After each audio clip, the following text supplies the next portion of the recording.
बिस्मिल्लाह अल्हम्दुलिल्लाह वस्सलातु वस्सलामु अला खैरि खल्किल्लाह अम्मा बाद कुंतुम खैरा उम्मह तअमुरूना बिल मारूफ व तनहौना अनिल मुनकर व तु'मिनूना बिल्लाह व क़ाला तआला व मन अहसनु क़ौलन मिम्मन दआ इलल्लाह व अमिला सालिहा व क़ाला इन्ननी मिनल मुस्लिमीन।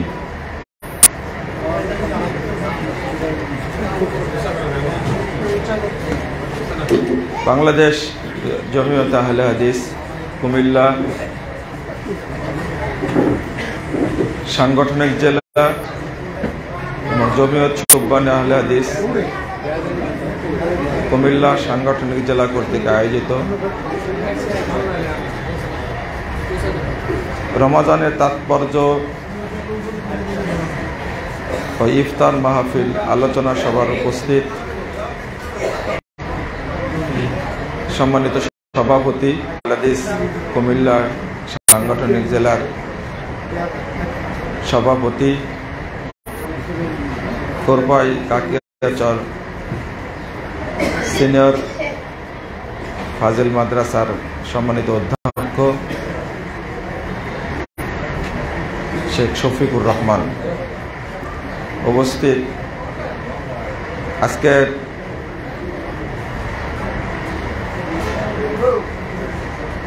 प्रोग्रामेर विशेष अतिथि जमियत शुब्बाने आहले हादिसेर सम्मानित केंद्रीय सभापति इसहाक बिन इरशाद मादानी एवं खूब गुरुत्वपूर्ण आलोचना करलेन आमार पूर्वेई ढाका आलियार सम्मानित लेक्चारार डॉक्टर हेदायतुल्लाह विशिष्ट लेखक एवं गवेषक सम्मानित भाई ओ बोनेरा रमजानेर तात्पर्य एवं रमजानेर शिक्षा এই বিষয়টা নিয়ে আলোচনা করা উচিত কিন্তু এর সাথে আমি আরো কয়েকটা কথা বলার চেষ্টা করব ইনশাআল্লাহ। মনোযোগী হতে হবে। শুনতে পাচ্ছেন? পরিষ্কার বোঝা যায়? আওয়াজটা কম হচ্ছে? এই টেবিলটা একটু টান দেন। আমি ঠিক করে নিয়েছি, টান দেন। আচ্ছা এটা একটু মাঝখানে দিয়ে দেন। হ্যাঁ আরেকটু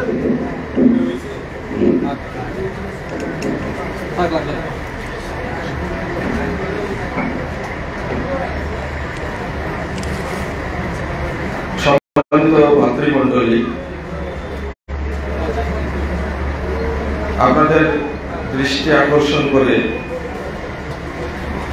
একটা প্রশ্ন করতে চাই।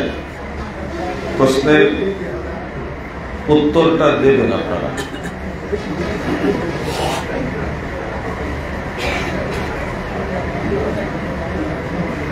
আমাদের উপরে আল্লাহ অনেক কিছুই ফরজ করেছেন, তাই না? এই ফরজগুলোর মধ্যে যেমন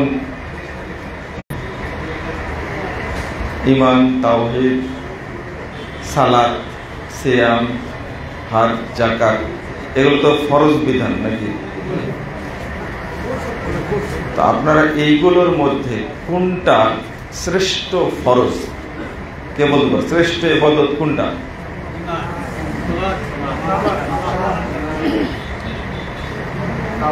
সালাত, ঈমান। তাহলে উত্তরটা জানেন না আপনারা, তাই না? জানলে তো এত ইখতিলাফ হতো না। কেউ বলছেন তাওহীদ, কেউ বলছেন ঈমান, কেউ বলছেন সালাত। আসলে কোনটা? সালাত। সবাই একমত কি? সালাত। 100% ভুল উত্তর। তাহলে আমরা জানি না। এনারা বলছেন ঈমান এই ছেলেরা, এই বসতে হবে চুপচাপ, এখন কোনো কথা চলবে না। আমার কথা শুনতে হবে, বুঝতে হবে। এই যে প্রশ্নটা করলাম, উত্তর দিতে পারলেন না, আমার মতো অনেকের দাড়ি তো লাল হয়ে গেছে, তাই না? এই উত্তর তো জানা উচিত, জানি না কেন আমরা, বলেন তো। অর্থাৎ মনোযোগ দিতে হবে, মাথায় কিছু নিয়ে যেতে হবে। আর যদি শুধু ইফতার খেতে আসেন তাহলে আমার আলোচনায় কাজে লাগবে না। এই সাউন্ড একটু ঠিক করে দেবে, হেদায়েত, শব্দ যেন না হয়, নর্মাল যেন থাকে। আমার দিকে লক্ষ্য করেন, তাহলে প্রশ্নের উত্তরটা কিন্তু হলো না। উত্তরটা না দিতে পারার দুর্বলতা কি আমার না আপনার? আমার কাছে একটা জিনিস উত্তর দিতে পারলেন না, তো কবরে মুনকার নাকিরের কাছে উত্তর দিতে পারবেন?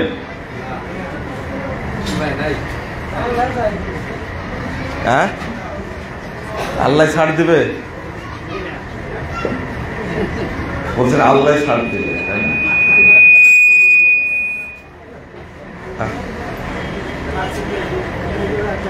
এই মাইকম্যান কে? আর একটা প্রশ্ন করে, এদিকে তাকান, রমাদান মাস তো, সঠিক উত্তর দেবেন, দেখি পারেন কিনা। একটা বাচ্চা কখন থেকে, কত বছর বয়স থেকে পূর্ণ সিয়াম পালন করবে?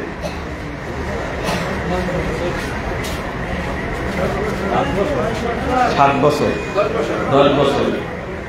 আর বলেন, 7 আর 10 বলেছে, আর কিছু বলবেন?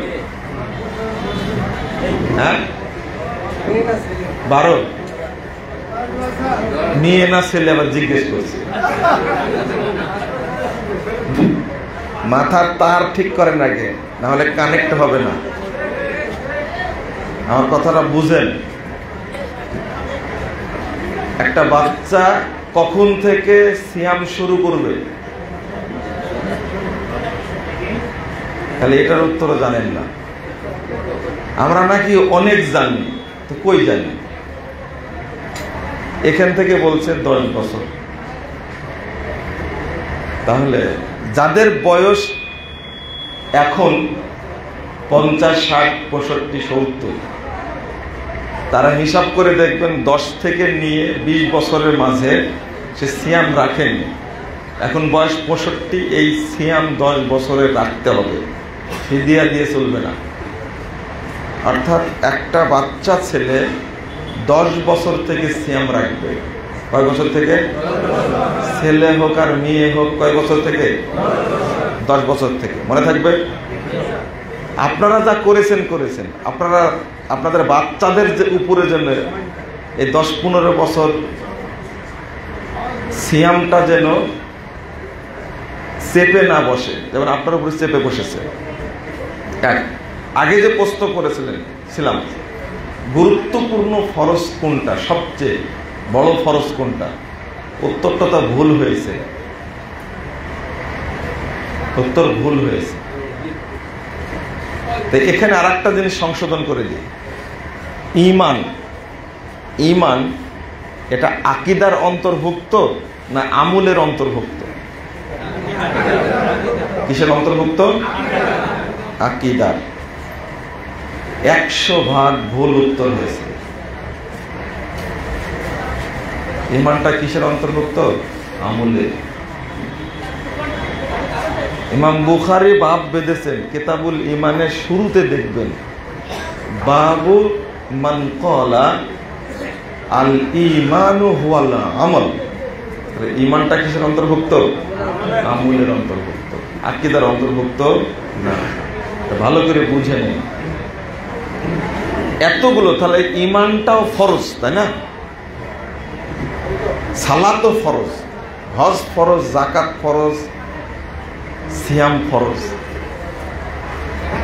কিন্তু সবগুলোই করি আমরা, তাই না?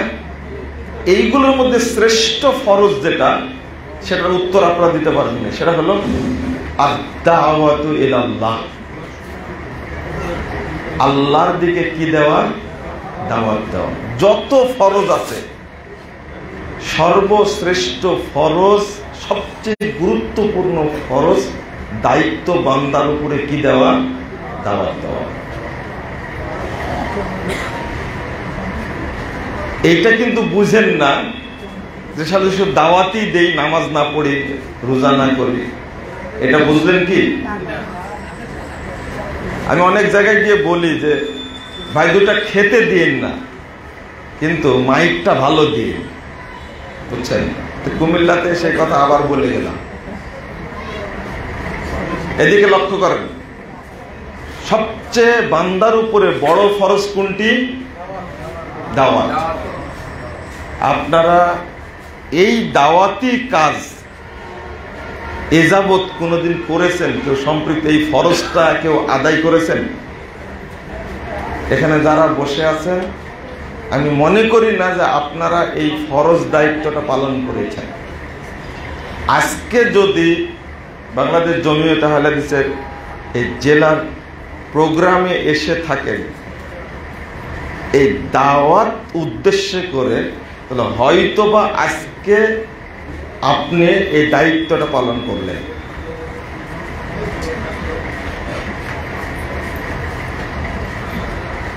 সালাত আদায় করেছেন, ফরজ সালাত। যাকাত আদায় করেছেন, ফরজ যাকাত। অনেকে হজও করেছেন,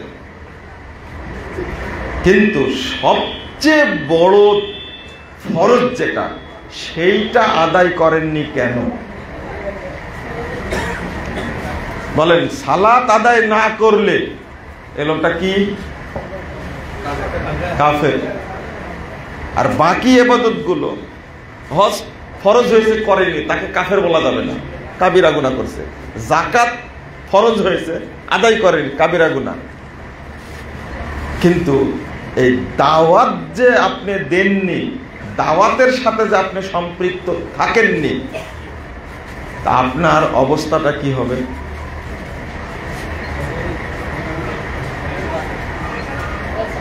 এখন আপনি বলবেন যে এই প্রথম জীবনে বুঝলাম যে দাওয়াত হলো সবচেয়ে বড় ফরজ, তাই না? যদি আগে বুঝতাম তাহলে করতাম। আজকে বুঝলেন তো?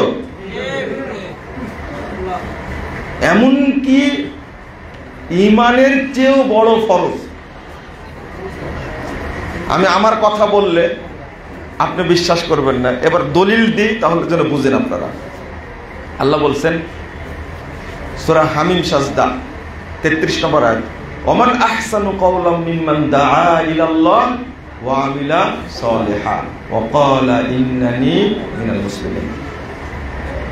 ওই ব্যক্তির চেয়ে উত্তম কে যে আল্লাহর দিকে দাওয়াত দেয় এবং আমলে সালেহ করে।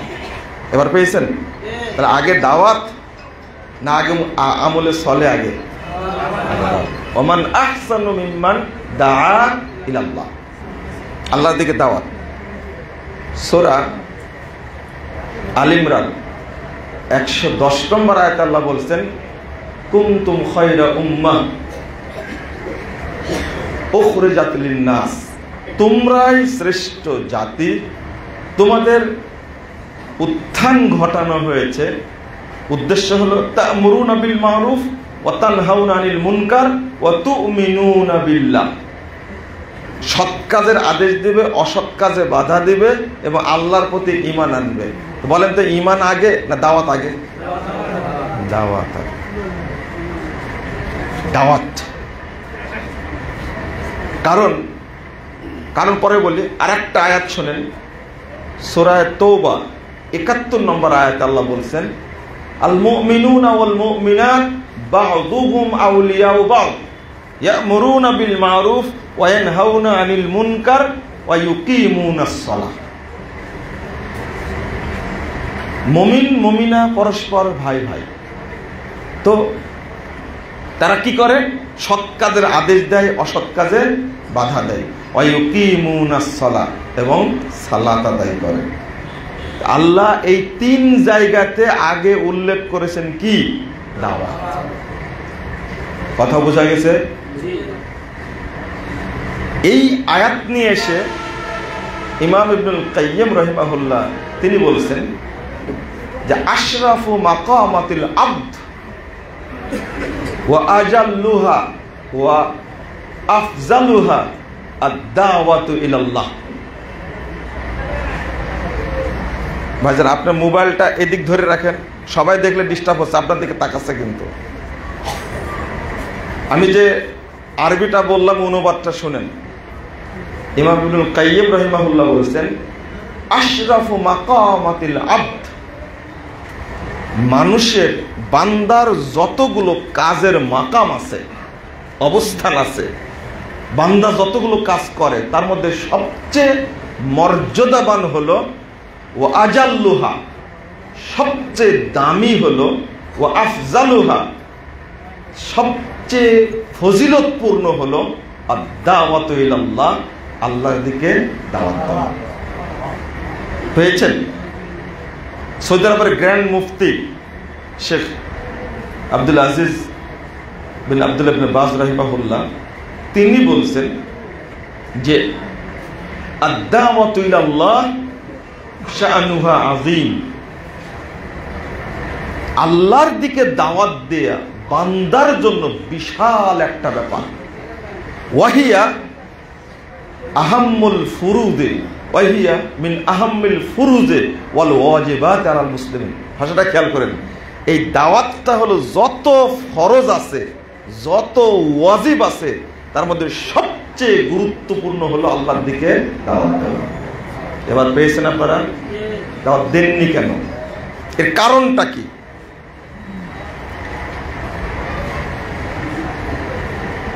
আল জিহাদ ফি সাবিলিল্লাহ,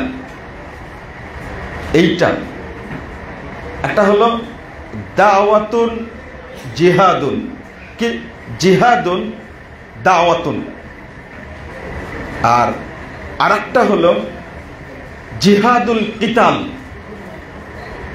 বলেন, যুদ্ধের মাঠে জিহাদ করা এইটা উত্তম না মানুষের কাছে দাওয়াতি জিহাদ যেটা সেটা করা উত্তম? এটা আপনার গতিতে বলে দিলেন, তাই না? আমার আলোচনার গতিতে অনুমান করলেন, তাই না? যেহেতু আগে বলে দিয়েছি, গতিতে অনুমান করলেন আপনি, মানে দাওয়াত দেওয়াই মনে উত্তম হবে। কিন্তু কেন উত্তম আর বলতে পারবেন না। পারবেন কেন উত্তম বলতে? এই তো বললাম, ধরা খেয়ে গেলে। আপনি যে হুজুকে বলে দিলেন, এটা কি বলেন? যুদ্ধের ময়দানে কাফের মুশরিকদের সাথে যুদ্ধ করা, এটা হচ্ছে মানুষের দাঁড়ে দাঁড়ে দাওয়াত দেওয়া উত্তম হয়? কি বুঝে কথা বলবেন। এই প্রশ্নের উত্তরটা ছিল বুঝতে পারছি না, কারণ যুদ্ধের মাঠে যারা জিহাদ করে কাফের মুশরিকদের সাথে, এই একটা জিহাদ, আর দাওয়াত দেওয়া এটা একটা জিহাদ। কোনটা উত্তম? বলা উচিত ছিল ওইটাও উত্তম, আর যে ফজিলত বললেন তাতে মনে হয় এটা উত্তম। আসলে কোনটা? আসল কথা হলো, দেখেন, ইমাম ইবনুল কাইয়্যিম রাহিমাহুল্লাহ এবং আল্লাহ রাব্বুল আলামিন যে বলেছেন ওয়াজাহিদিল কুফারা ওয়াজাহিদ বিহি জিহাদান কাবীরা, এই যে ইবনু আব্বাস রাদিয়াল্লাহু আনহু তিনি আয়াতের ব্যাখ্যা দিয়ে বলছেন, আরে কাফেরদের সাথে আল্লাহ জিহাদ করতে বলছেন কি দ্বারা?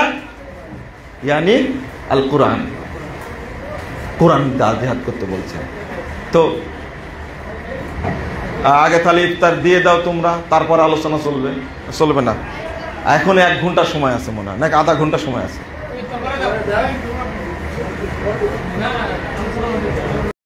না না, চলবে না এটা।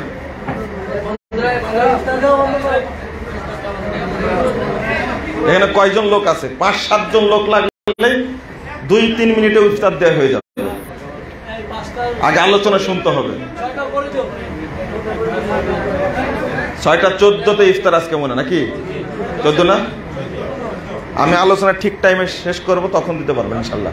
আমরাও শরীক হবে প্রয়োজনে, কিন্তু এটা গুরুত্বপূর্ণ একটা বিষয়। আমি কথা বলতেই পারিনি এখনো, যেটা বলছিলাম এখানে, যে বলেন তো, যুদ্ধের মাঠে জিহাদ করে সবাই, না কিছু প্রশিক্ষণ প্রাপ্ত মানুষ? কিছু প্রশিক্ষণ প্রাপ্ত মানুষ। আল জিহাদ ফিল কিতাল খাসুন, আল জিহাদ ফিদ দাওয়া আমুন ওয়া হিয়া আফজাল। ইমাম ইবনুল কাইয়িম রাহিমাহুল্লাহর ভাষা বললাম এটা। ওইটা যেহেতু খাস জিহাদ আর দাওয়াত হলো আম, সুতরাং ওই জিহাদ ফিল কিতালের চেয়ে জিহাদ ফিদ দাওয়া হলো সবচেয়ে উত্তম। সবার উপরে জিহাদ ফিল দাওয়া ফরজ, কিন্তু জিহাদ ফিল কিতাল সবার জন্য ফরজ না। না না, এখন আপনারা সবাই এই দাওয়াতের আওতায় আসলেন, তাই না? সবাই এই দাওয়াতের আওতায় আসছেন, আজকে জানতে পারলেন দাওয়াত ফরজ। যে শিরিক বিদআতে নিমজ্জিত সারা দেশ, সেই ক্ষেত্রে আপনার কোনো ভূমিকা নাই। আপনি রাইট টাইমে ইফতার করবেন, তাই না? কিন্তু আপনার পার্শ্বের ভাইকে কখনো বলেছেন, আপনি দাওয়াতটা দিয়েছেন যে 2 মিনিট 3 মিনিট 5 মিনিট দেরিতে ইফতার করাটা এটা ইহুদি খ্রিস্টানদের নীতি, এটা কি বলেছেন? বলেননি। আল্লাহর কাছে আপনি ধরা খাবেন, আমিও ধরা খাবো, আপনিও ধরা খাবেন। আপনি ব্যবসা করেন, চাকরি করেন, আপনি জাজ হন, রাজনীতিবিদ, প্রধানমন্ত্রী হন, এটা আপনার ব্যক্তিগত পেশা, কিন্তু দাওয়াতটা হলো আপনার দ্বীনি পেশা, এটা আপনি করতেই হবে। কথা বুঝতে পারলেন? আপনার মন্ত্রী হলে করতে হবে আপনাকে এই দাওয়াতি কাজ, তা আপনি করেননি কেন? আল্লাহ যদি জিজ্ঞেস করে, তোমার আকীদা ছিল আল্লাহ আরশে, আল্লাহর আকার আছে, আল্লাহ নিরাকার না, কি তুমি আত্মীয় স্বজনকে বুঝাইছো জিনিসটা? জান্নাতে তুমি একাই যাবা না, আমার এই ফরজ দায়িত্ব তুমি পালন করনি। এই আজকে বাংলাদেশ জমিয়ত আহলে হাদিসের এই জমিয়ত এবং সুববান কুমিল্লা জেলার প্রোগ্রাম হচ্ছে। এই প্রোগ্রামে দাওয়াতি প্রোগ্রাম আপনারা শুনছেন, সুববান কেন্দ্রীয় সভাপতি আসবে, তারপরে ডক্টর হেদায়েতুল্লাহ আসবে, মুজাফফর বিন মুহসিন আসবে। তা আপনাদের মুরব্বীদের সংখ্যাটা দেখছি, তা আপনাদের বাচ্চা কাচ্চা নাই কই? হ্যাঁ, ওইদিকে কাজ করছে, তাই না? আলহামদুলিল্লাহ। আমি কথাটা বলছি যে আপনারা যেমন জমিয়তের সাথে সম্পৃক্ত, আমি একটা কথা বারবার বলছি, যদি আপনি দাওয়াতের জন্য রেডি থাকেন যে আমি দাওয়াতি কার্যক্রম পরিচালনা করব, তবে অবশ্যই আপনার উচিত ছিল আজকের এই প্রোগ্রামে কি করা? অংশগ্রহণ করা। আপনি আহলে হাদিসকে খুব ভালোবাসেন, সালাফি আকীদাকে খুব ভালোবাসেন, এই ভালোবাসার নীতি কি এটা যে দাওয়াত না দিয়ে চুপচাপ ঘরে বসে থাকবেন? না, এটা চলবে না। কেন পরিশ্রম করে তারা আসলেন, আপনি আলোচনা শুনলেন না? ওই যে বললাম যে অনেক কিছুই জানেন, কিন্তু প্রশ্ন করলে আসলে কি কিছুই জানি না। এটাও কি আল্লাহকে বলবেন আল্লাহ জানি না? একবারে ফুল মার্ক দিয়ে দেবে, তাই না? ফুল মার্ক দিয়ে দেবে। বিশেষ ভাইবা দিতে গেছে, প্রশ্ন করেছে যে স্যার এটা পড়ে আসেনি, তাহলে একবারে ভাইবাতে ফুল মার্ক দিয়ে দেবে, তাই না? এখানেই যদি না বলতে পারেন, যদি না জানেন, তাহলে আল্লাহর সামনে দাঁড়াতে পারবেন? ভয় করেন আল্লাহর সামনে দাঁড়ানোকে? فَأَمَّا مَنْ طَغَى وَآثَرَ الْحَيَاةَ الدُّنْيَا فَإِنَّ الْجَحِيمَ هِيَ الْمَأْوَى। যে ব্যক্তি সীমা লঙ্ঘন করবে এবং দুনিয়াবী জীবনকে প্রাধান্য দিবে, فَإِنَّ الْجَحِيمَ هِيَ الْمَأْوَى, তার স্থান হবে কোথায়? জাহান্নামে। وَأَمَّا مَنْ خَافَ مَقَامَ رَبِّهِ وَنَهَى النَّفْسَ عَنِ الْهَوَى, যে ব্যক্তি আল্লাহর সামনে দাঁড়ানোকে ভয় করবে এবং প্রবৃত্তির অনুসরণ থেকে বিরত হবে, ফাইন্নাল জান্নাতা হিয়াল মাওয়া, তার স্থান হবে কোথায়? জান্নাতে। আজকে আমাদের যারা সন্তান, যারা স্কুলে পড়ে, বিশ্ববিদ্যালয়ে পড়ে, হাই স্কুলে পড়ে, কলেজে পড়ে, মাদ্রাসায় পড়ে, আমার প্রত্যেক সন্তানকে সুববানের অন্তর্ভুক্ত করা লাগবে। পারবেন আপনি? তাহলে আপনি কিসের জমিয়ত ভক্ত? আপনার উচিত ছিল এই দাওয়াতি কাফেলার ব্যাপারে আমি সচেতন হব, আমি দাওয়াত দেব। আপনি আসতে আপনি মরে গেলে আপনার বংশ থেকে আহলে হাদিসদের মহব্বত শেষ হয়ে যাবে। তা আপনার ছেলেকে তৈরি করলেন না আপনি? এটা আপনার দায়িত্ব ছিল না? তাকে সাথে করে নিয়ে আসতে হতো। এটা একটা সুন্নাত যে যখন সালাতের জন্য আসবে তখন বাচ্চা কাচ্চাকে সাথে নিয়ে আসা। আর একটা বলবো যে আপনি আহলে হাদিস, আমি মনে করি আহলে হাদিস প্রত্যেকটা তরুণ, প্রত্যেকটা ছাত্র, প্রত্যেকটা ব্যক্তি যে যেখানেই থাকুক না কেন সে একজন দক্ষ দায়ী হবে। কি হবে? দায়ী হবে। বাংলাদেশের শিরক বিদআত নির্মূলের জন্য এবং ঐক্যবদ্ধ সমাজ কাঠামো গঠনের জন্য আমি আমার পরিশ্রম দিয়ে যাব, কিন্তু সেই পরিশ্রমকে আমি দিচ্ছি না। ইমাম আবু দাউদ রাহিমাহুল্লাহ তিনি যে উক্তিটা করে গেছেন, লাউলা হাযিহিল ইসাবা লাম দারাসাল ইসলাম ইয়ানি আসহাবুল হাদিস, যদি পৃথিবীতে আহলে হাদিসরা না থাকতো তাহলে ইসলাম দুনিয়া থেকে মিটে যেত। ইমাম শাফি রাহিমাহুল্লাহ বলছেন, ইদা রাআইতু রাজুলাম মিন আহলিল হাদিস কান্নী রাআইতুন নবিয়্য সাল্লাল্লাহু আলাইহি ওয়াসাল্লাম হাইয়া, যখন আমি কোন আহলে হাদিস ব্যক্তিকে দেখি তখন যেন স্বয়ং মুহাম্মদ সাল্লাল্লাহু আলাইহি ওয়াসাল্লামকে জীবিত অবস্থায় দেখি। আপনার চেহারার দিকে তাকালে কি মনে হয় যে আপনি আহলে হাদিস? আপনার কার্যক্রম দেখে মনে হয় আপনি আহলে হাদিস? না। তাহলে আমাকে গড়ে তুলতে হবে ওইভাবে 100% আহলে হাদিসদের প্রত্যেক সদস্য এবং সদস্যা তারা হবেন দায়ী। কথা বোঝা গেছে? দাওয়াতি কাজের সাথে কিভাবে দাওয়াতি কাজ করবেন? 1 নম্বর সূত্র আমার দিকে লক্ষ্য রাখেন।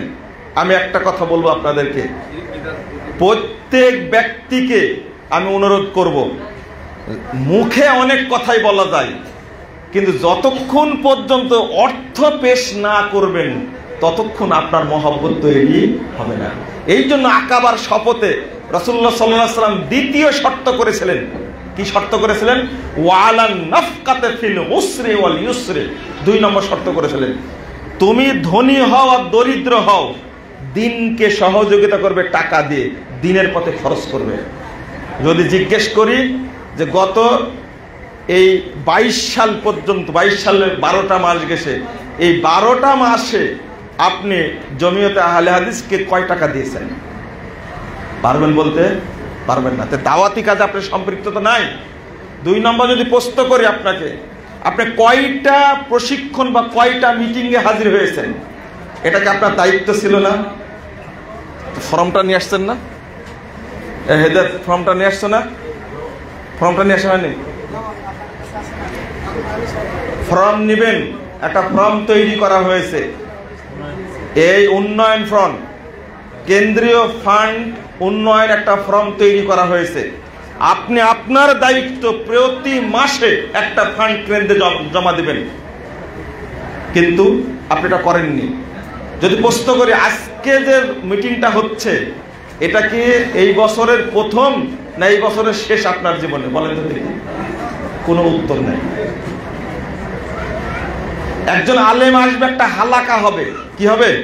হালাকা হবে, বিষয় ভিত্তিক আলোচনা হবে, আপনার সম্পৃক্ততা নাই।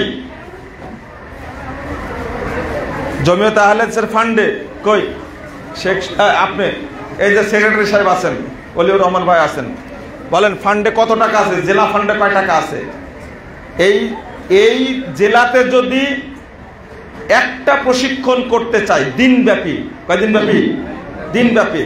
মনে করেন 10টা থেকে শুরু হলো, একবারে এসার পরে খাওয়া দাওয়া করে শেষ, 2 বেলা খাবার দেওয়া হবে, এই ফান্ড আছে আপনার কাছে? নাই। কেন নাই? দোষ কি ওনার না আপনাদের? আপনাদের। ফান্ডে দেননি কেন আপনি? চলবে কি করে তাহলে? আমার আব্বা আরাফাত পত্রিকা নিতেন, ছোটতে দেখছি ওই মানি অর্ডার করে টাকা পাঠাতেন, 10 টাকা 5 টাকা করে পাঠাতেন, রমজান মাসে পাঠাতেন। আরাফাত পত্রিকায় দেওয়া থাকতো না, সব হিসাব দেওয়া থাকতো, মনে পড়ে আপনাদের?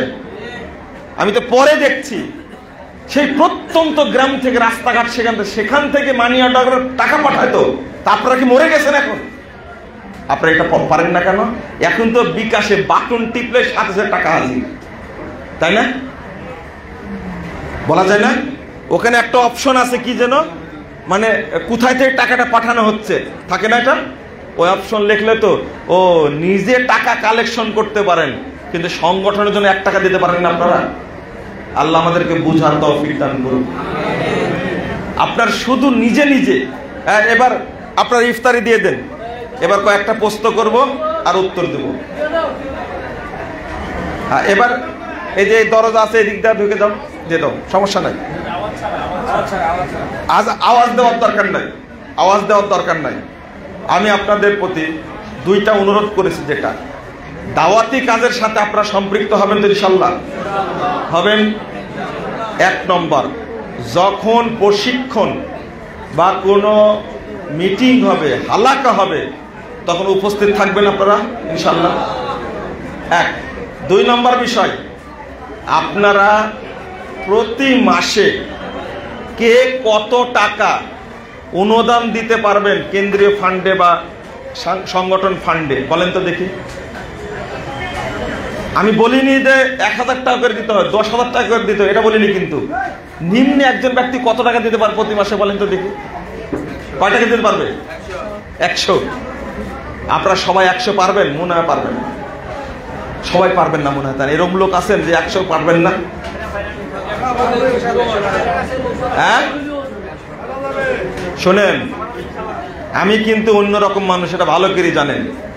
আমি বাস্তবতা বিশ্বাসী, কিন্তু আমি কি বাস্তবতা বিশ্বাসী। আপনাকে খুব ভালোবাসা দিব, কিন্তু আপনার কাছ থেকে ভালোবাসা নিব।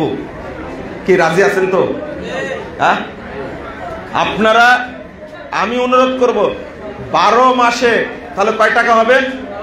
1200 টাকা। এটা খুব বেশি, একদিন একটা কাজ করে দেবেন। এই যে 1200 টাকা দিয়ে গেলাম, আমার নামটা পূরণ করে রাখেন জানুয়ারি টু ডিসেম্বর পর্যন্ত। পারবেন না এটা?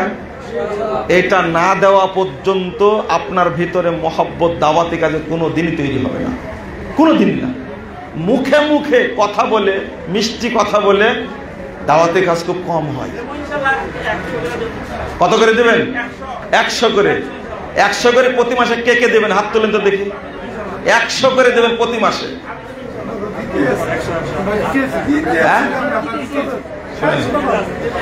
আলহামদুলিল্লাহ, আপনি 200 করে দেন, তাই না? মাশাআল্লাহ। শুনেন, আমি বলি, যার সামর্থ্য যতটুকু সে ততটুকু দেবে, তাই না?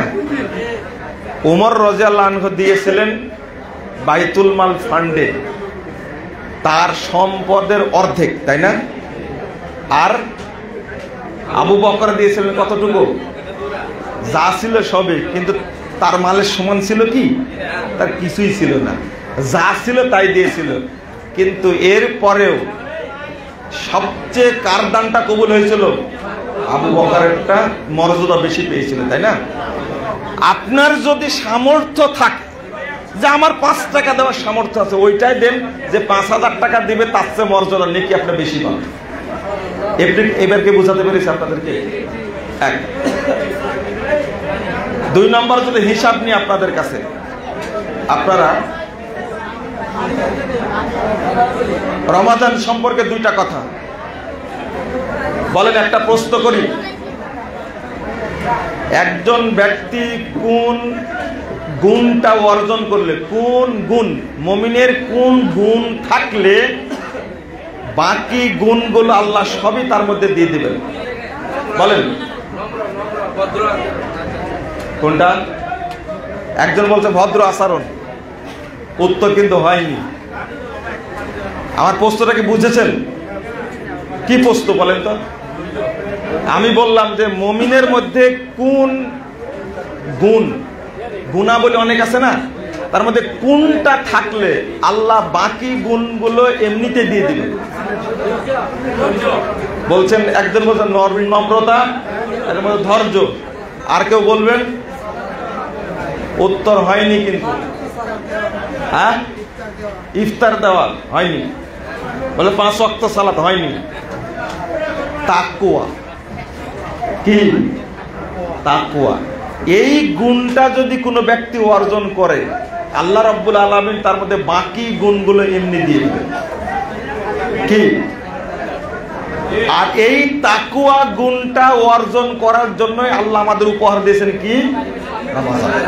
এই রমাজান উপহার দেওয়ার মূল কারণ হলো কি? তাকওয়া যেন অর্জন করতে পারি। 2 নম্বর প্রশ্ন, কোন আমলটা করলে, প্রশ্নটা শুনে উত্তর পাবেন, কোন আমল করলে আপনার ভিতরে ইবাদত করার আগ্রহ তৈরি হবে? বলেন দেখি। 1 নম্বরটা বলে দিয়েছি যে তাকওয়া অর্জন করার চেষ্টা করবেন, ইনশাআল্লাহ বলেন। আর এই জন্য দোয়াটা পড়বেন, আল্লাহুম্মা ইন্নী আসআলুকাল হুদা ওয়াত তুকা ওয়াল আফাফা ওয়াল গিনা। মনে থাকবে?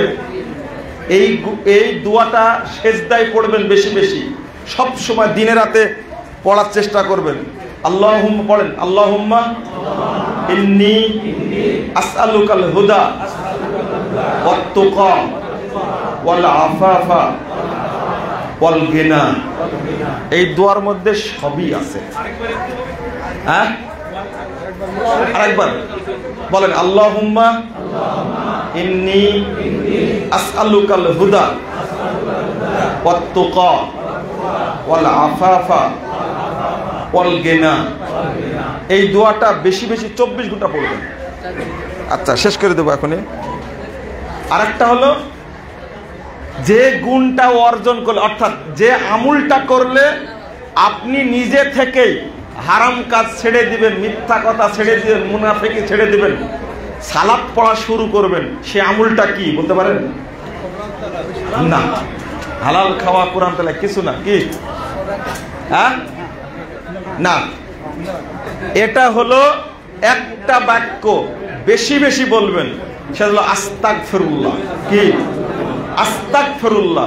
দিনের রাত 24 ঘন্টা বলতে থাকবেন, ইনশাআল্লাহ আল্লাহ আপনার মধ্যে তাকওয়া দান করবেন, আল্লাহ আপনাকে বেশি বেশি নেক আমল করার তৌফিক দান করবেন ইনশাআল্লাহ। বারাকাল্লাহু ফিকুম ওয়া জাযাকুমুল্লাহু খাইরান। সুবহানাকাল্লাহু ওয়া বিহামদিক, আশহাদু আল্লা ইলাহা ইল্লা আনতা, আস্তাগফিরুকা ওয়া আতুবু ইলাইকা। ওয়াসসালামু আলাইকুম ওয়া রাহমাতুল্লাহি ওয়া বারাকাতুহু।